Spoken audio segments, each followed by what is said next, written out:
Expiation. Voilà un mot qui sonne mal et semble passer de mode. D'ailleurs, il ne figure même pas dans la bulle d'indiction de l'année sainte qui va s'ouvrir à Noël. Pourtant, si le mot est absent, la réalité qu'il décrit y est pleinement présente.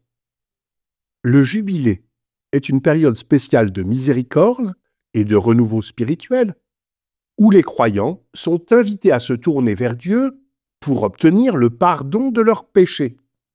Et là, on retrouve Spes non confundit, qui emploie 16 fois le mot pardon et 11 fois le mot péché.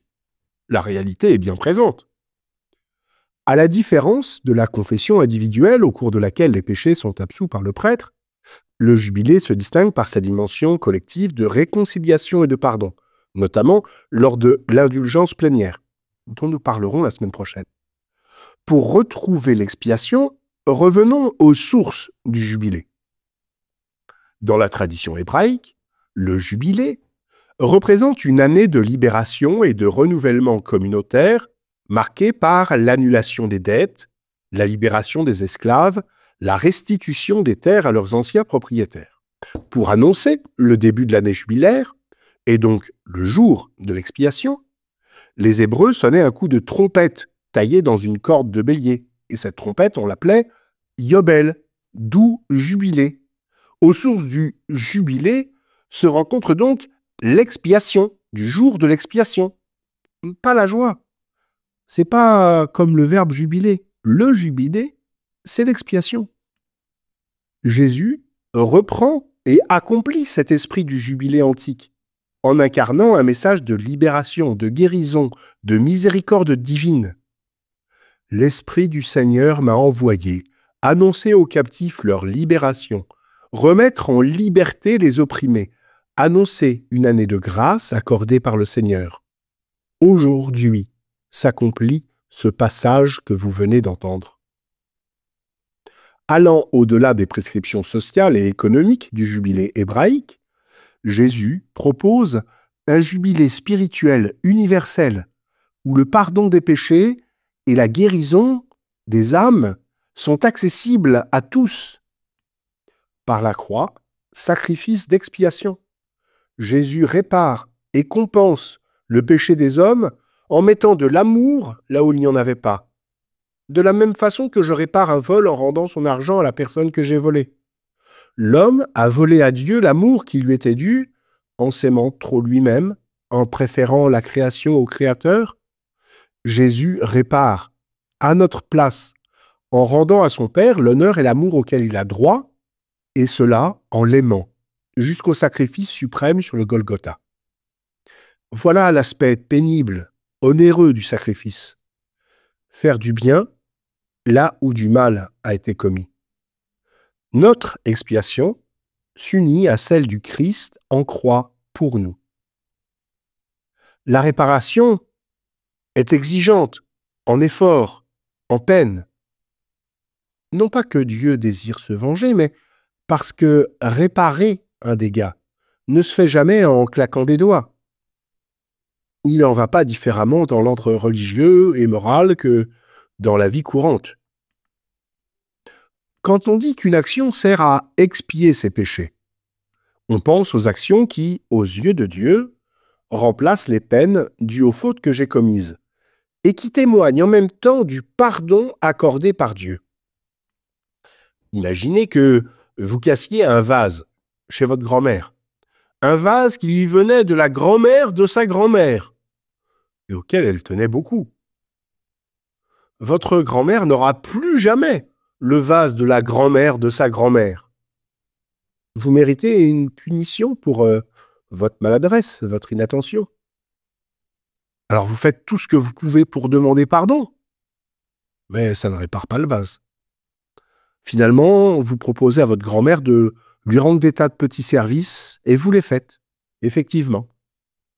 Alors votre grand-mère vous pardonne, car elle voit votre cœur mieux encore que les débris du vase. Avec un peu de chance, vous ne serez pas puni. Lorsqu'il s'agit d'une faute commise envers Dieu, c'est plus difficile, parce que l'offense faite à Dieu est infinie, comme Dieu lui-même. aucune de nos actions ne sera jamais égale à la faute commise. Cependant, Dieu nous aime, et pour pallier à nos insuffisances, il a envoyé son Fils, pour qu'il expie lui-même nos fautes. Jésus, Dieu et homme, accomplit des actions d'une valeur infinie.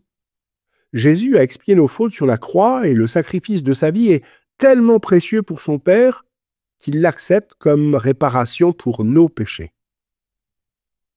Alors est-il possible d'expier ses propres fautes si on n'est pas Dieu? Est-il possible d'expier les fautes des autres? Oui, mais à la condition de notre union à Jésus. Cette union est celle de sa vie reçue au baptême. On est un avec le Christ par la grâce sanctifiante qui fait de nous les membres de son corps mystique, l'Église. Quand on se trouve dans cet état d'amitié avec Dieu, grâce à Dieu, en vertu des grâces obtenues par Jésus, nos propres actions se joignent à celles de Jésus et deviennent comme les siennes. Chaque prière, chaque pénitence, chaque bonne action que nous faisons en état de grâce, en voulant être un avec notre Sauveur, sont acceptées par Dieu et nous obtiennent le pardon des fautes et la rémission des peines. Le jubilé est marqué par des rites symboliques permettant aux fidèles de manifester leur désir de réconciliation pour la rémission de leurs péchés. Tout commence par l'ouverture de la porte sainte, la veille de Noël par le pape. Il intercède auprès de Dieu pour la conversion et le pardon des fidèles qui, à sa suite, franchiront cette porte. Les fidèles sont encouragés à entreprendre un pèlerinage comme un acte de dévotion, de pénitence, de purification. Nous reviendrons prochainement sur cette notion de pèlerinage.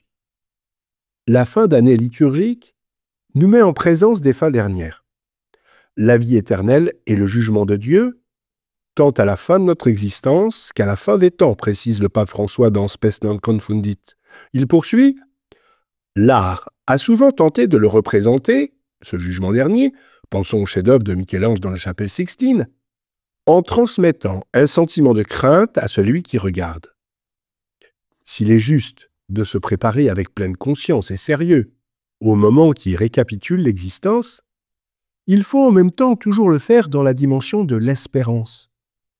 Vertu théologale qui soutient la vie et permet de ne pas céder à la peur. Le jugement de Dieu, qui est amour, ne pourra se fonder que sur l'amour. En particulier, sur la manière dont nous l'aurons ou non pratiqué envers les plus nécessiteux en qui le Christ, le juge en personne, est présent. Il s'agit donc d'un jugement différent de celui des hommes et des tribunaux terrestres. Ce jugement doit être compris comme un rapport de vérité avec Dieu amour et avec soi-même, dans le mystère insondable de la miséricorde divine.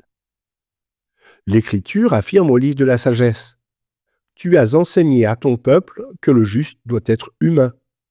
À tes fils, tu as donné une belle espérance. Après la faute, tu accordes la conversion, et nous comptons sur ta miséricorde lorsque nous sommes jugés. » Comme l'écrivait Benoît XVI, au moment du jugement, nous expérimentons et nous accueillons cette domination de son amour sur tout le mal dans le monde et en nous. La souffrance de l'amour, l'expiation dont il est ici question, devient notre salut et notre joie. Le jugement concerne donc le salut que nous espérons et que Jésus nous a obtenu par sa mort et sa résurrection. Il est donc destiné à nous ouvrir à la rencontre ultime avec lui. Et puisqu'on ne peut pas penser que le mal commis reste caché, celui-ci a besoin d'être purifié, expié, pour permettre le passage définitif dans l'amour de Dieu. Voilà l'expiation de l'année sainte.